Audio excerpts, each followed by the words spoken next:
Councillor Steve Ndegwa. Thank you, Julius. I have a question. Wow.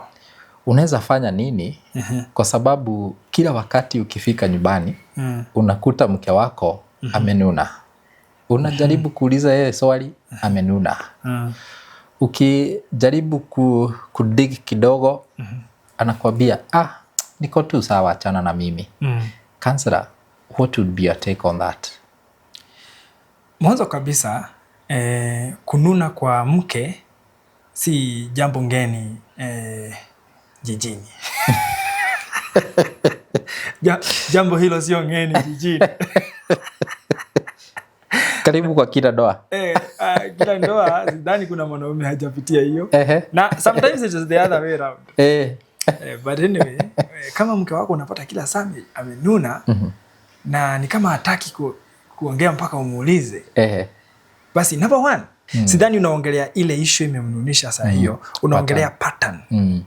Sawa? So don't beg for answers. Okay. But create a safe space yenye anaweza jiongea anytime.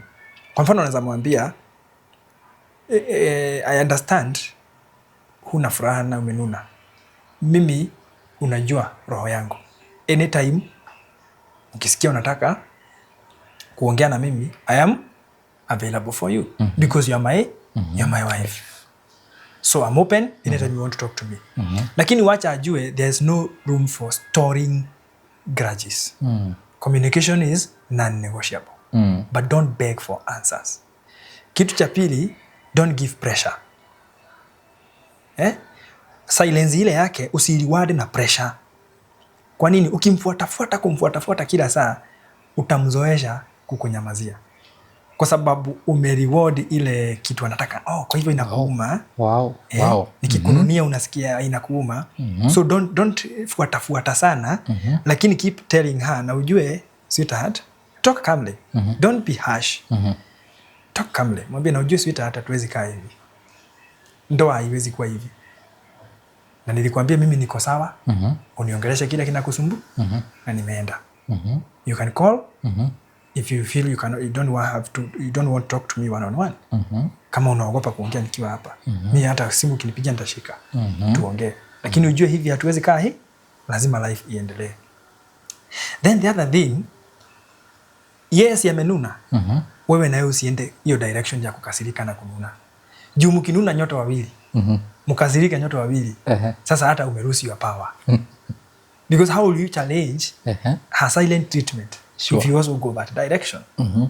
So, stay calm, stay firm, stay focused, but still raise the standard ya emotional intelligence katika hiyo ndoa, katika hiyo boma, na kumwambia ya kwamba sasa ni siku 3 na hutaki kuongea. Kama utakataa kuongea, we are going to take this matter to another level.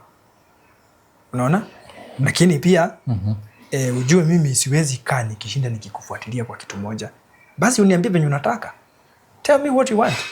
Kama umechoka na ndoa na hutaki tukae pamoja, tell me. Hakuna haja ya kushinda hapa tukipunish each other.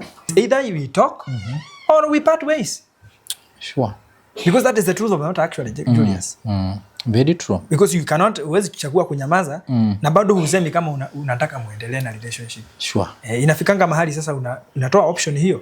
Because it is there even in the Bible. It is there.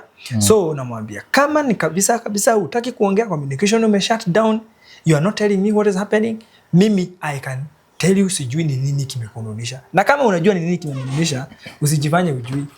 Sasa hata wewe unaweza isema. Mwambia, I know what made you angry. Ni hii na hii. Can we talk about it? Akikataa, you can try counseling. You can try a friend. If all that does not work, mwambie basi, kama unataka tuachane, sema. Anyway, those things do happen. Sure. But I normally advise, prioritize open communication. Be patient with each other. But again, haifai kuwa mrefu ati siku 3, 4, 5, wiki moja watu hawaongeleshani.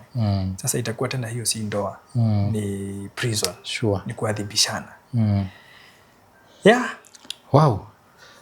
I know Councillor Steve Ndegwa, GM, as a marriage therapist. Sometimes you can't do it alone. you need a counselor to work with you, and he is the best at it. So call his number and you get him, which is 0786 797 014. This guy is a mental health expert, and we run a rehabilitation center called New Chapter Place Rehabilitation Center at Kahawa Sukari. You can call the same number, 0786 797 014, and we shall give you the help you need. Recovery is possible. We love you. Baraka.